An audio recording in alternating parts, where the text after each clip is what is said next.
हरियाणा महिला आयोग की चेयरमैन रेणु भाटिया ने जिला सचिवालय में महिलाओं से जुड़े 12 घरेलू व अन्य मामलों को लेकर दोनों पक्षों के साथ सुनवाई की व आवश्यक दिशा निर्देश दिए। उन्होंने कहा कि महिला आयोग हमेशा न्याय को लेकर गंभीर रहा है। उन्होंने अधिकारियों को भी निर्देश दिए कि महिलाओं से संबंधित मामलों की सुनवाई में किसी भी तरह की कोताही न बरते। हरियाणा महिला आयोग की अध्यक्ष रेणु भाटिया कहती है कि आज हमने पानीपत का नियमित दौरा किया, जहां हमें 3 नई शिकायतों लगभग 12 शिकायतें मिली। मार्च 2025 से हमारे नियमित जिला दौरा के तहत हरियाणा महिला आयोग ने एक नई पहल शुरू की है। हम जहां भी जाते हैं, हम नगर परिषद, नगर पालिका और नगर निगम के प्रतिनिधियों के साथ बैठक करना सुनिश्चित करते हैं, विशेष रूप से महिला महापौर, अध्यक्ष और महिला पार्षदों के साथ। इन बैठकों के दौरान हम विशेष रूप से यौन उत्पीड़न की रोकथाम, यौन अपराधों से बच्चों का संरक्षण अधिनियम पर चर्चा करते हैं।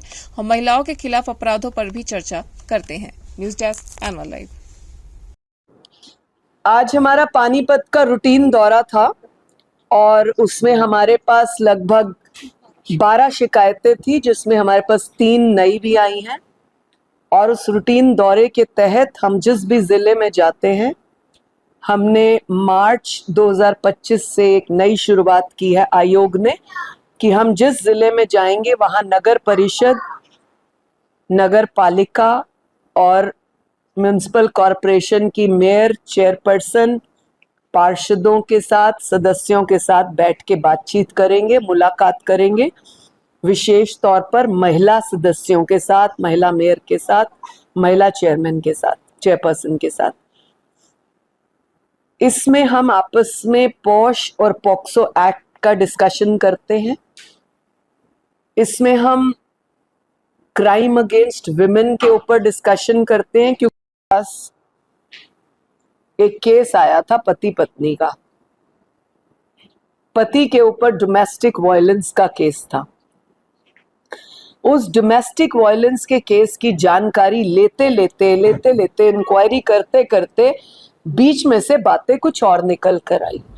जब पता लगा कि क्या बातें हैं, तो लड़के का बयान लेने से पता लगा कि इसने मेरे ऊपर डोमेस्टिक वायलेंस डाला हुआ है। बातें निकलते हुए जब आई तो पता लगा कि वो लड़की का काम ही यही है, एक से ब्याह करना, फिर उसे छोड़ना, फिर उससे 10, 15, 20 लाख ऐंठना, फिर दूसरे को पकड़ना, फिर उससे ब्याह करना, फिर तीसरे को पकड़ना, ये सारा। जब हमने सारी बात लड़की से अलग पूछी और बुआ से अलग पूछी, तो वहां निकला कि ये तो कुछ लड़कियों वाला धंधा करते हैं, लड़की सप्लाई टाइप का काम। हमारा मुख्य रूप से फिर उद्देश्य वही बन गया कि और कितनी लड़कियां हैं जिनके खिलाफ इस तरह से साजिशें चल रही हैं, और कितने लड़के हैं जिनको पति का नाम देकर ये इस तरह से छोड़ते हैं, ब्लैकमेल करते हैं, फंसाते हैं। गुरुग्राम का एक लड़का निकला, छुटकाना गांव का लड़का निकला, तीसरा ये लड़का कप्तान नगर का निकला। तो हमारा मुख्य फोकस अब उस केस के ऊपर है। हमने पुलिस को आदेश दिए, इसके पहले पति की इंक्वायरी करके लाओ, इसके दूसरे पति की इंक्वायरी करके लाओ, क्योंकि उस बुआ का नाम एक CIA की रिपोर्ट में भी निकल कर आया है। तो ये सारी इंक्वायरी हमने करने के आदेश दिए हैं। पूरी डिटेल पता करेंगे, निकल कर आएगी तो हम सख्त कार्रवाई करेंगे ऐसी दोनों महिलाओं के खिलाफ।